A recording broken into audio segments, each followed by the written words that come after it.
Fini la science-fiction, choisir d'avoir une génisse plutôt qu'un veau mâle est aujourd'hui possible grâce à ce laboratoire. Ici, tout commence de façon classique. Le sperme d'un taureau est prélevé pour la confection de paillettes. C'est ensuite qu'il fait l'objet de toutes les attentions des hommes et des ordinateurs.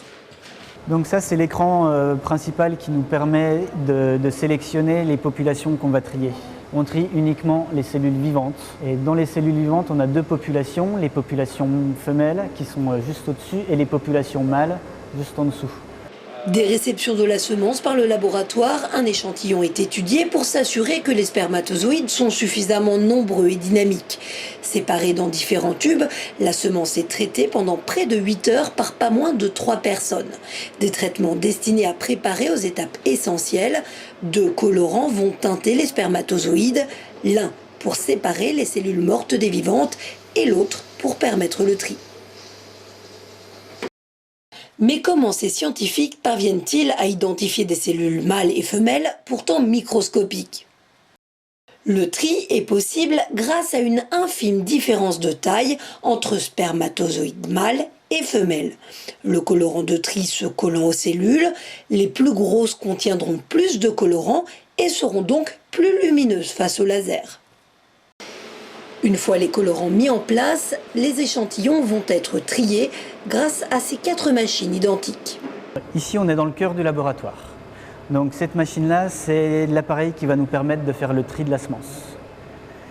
On a un laser qui se trouve entre les deux appareils, qui va permettre d'identifier les mâles et les femelles, et donc de faire le processus de tri. Mais concrètement, comment marche la machine de tri ? La semence est séparée en gouttelettes contenant chacune un seul spermatozoïde. Ces gouttes passent ensuite devant un laser qui saura, en fonction de la quantité de colorant, s'il s'agit d'un mâle ou d'une femelle. La machine n'a plus qu'à dévier les gouttelettes vers le bon flacon, le flacon de sélection ou celui des déchets. À aucun moment du processus, la structure des spermatozoïdes n'est altérée ou déformée. On ne modifie en rien l'aspect génétique de la semence qu'on reçoit ici. La simple chose qu'on fait, c'est un processus de tri. C'est la même chose qu'on retrouve dans les paillettes conventionnelles et dans les paillettes sexées.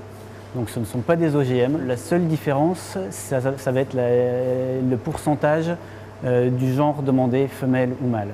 Ne reste ensuite plus que l'étape de la mise en paillettes et la quarantaine. Le laboratoire situé au cœur de la torellerie de Saint-Aubin-du-Cormier fonctionne 24 heures sur 24 et produit 300 paillettes de semences sexées par récolte d'un taureau contre plusieurs milliers en paillettes conventionnelles. 90% des veaux nés correspondent au genre souhaité.